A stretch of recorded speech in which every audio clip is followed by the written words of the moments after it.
जय श्री राम।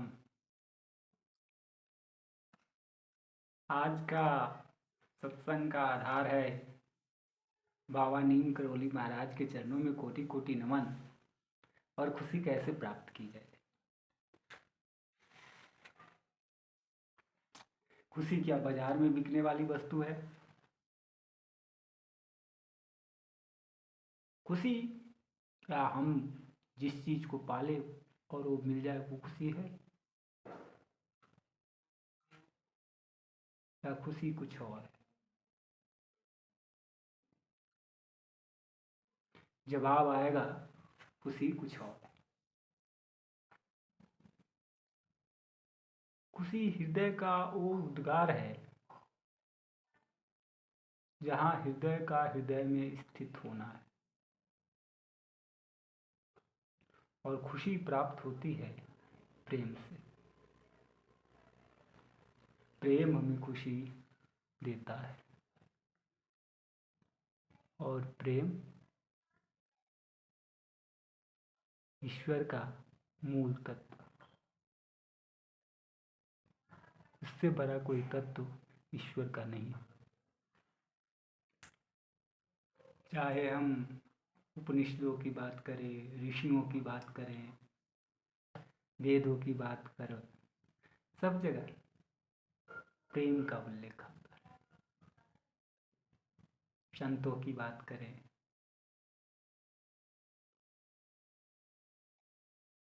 और श्रद्धेय परम आदरणीय गुरुदेव महाराज नीम करोली जी महाराज भी प्रेम के अधीन है। प्रेम के कारण उस पर ब्रह्म को इस धरती पे उतरना पड़ा। बात गहरी है लेकिन सोचने लायक है। सोचना पड़ता है। बाबा का आगमन अन्य किसी कारण से नहीं हुआ। बाबा का आगमन प्रेम के कारण हुआ, सेवा भाव के कारण हुआ, भावना के कारण हुआ। और इसी कारण बाबा जी का इस धरती पे आगमन। आज की परिस्थितियां कितनी बदल गई। परिवार में प्रेम का अभाव है, रिश्तों में प्रेम का अभाव है, प्रकृति में प्रेम का अभाव है। देश काल परिस्थिति सभी जगह प्रेम का अभाव होता जा रहा है। प्रेम का अभाव करवाता कौन है? आपका खुद का स्वार्थ, आपका खुद का अहंकार। मनुष्य जो जीव है वह मूल रूप से प्रेम के अधीन है। और मनुष्य ही नहीं, तमाम हिंसक और अहिंसक प्राणी सब प्रेम के अधीन है। सब प्रेम के बस में है।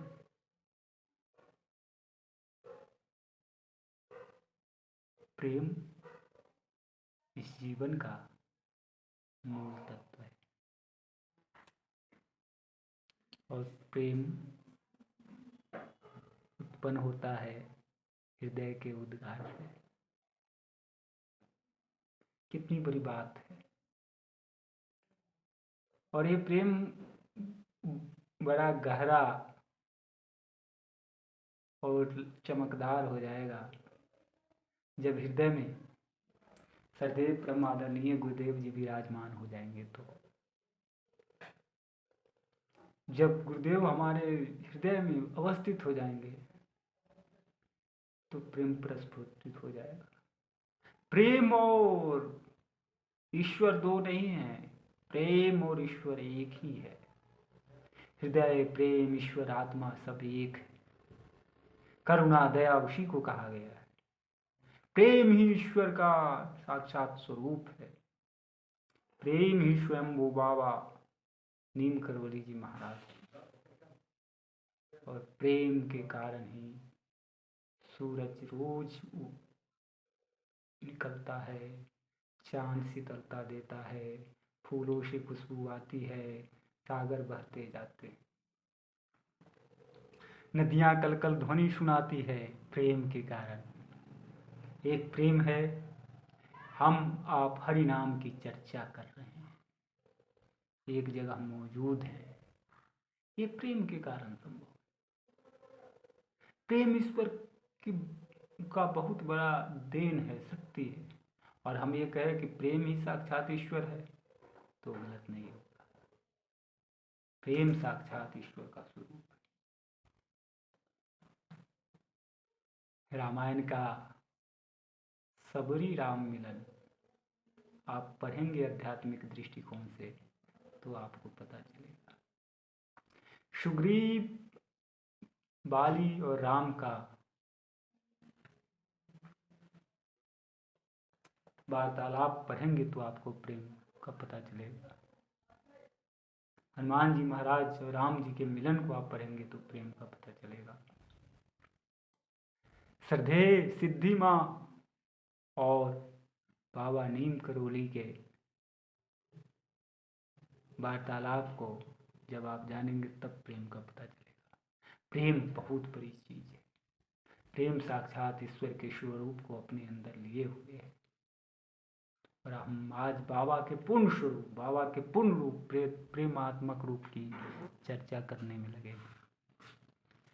अगले सत्र में हम प्रेम के इन्हीं रूपों की चर्चा करेंगे। और ये बहुत ही गूढ़तम शब्द है। एक एक शब्द आपके हृदय में, हमारे हृदय में उतरने चाहिए। जय श्री राम।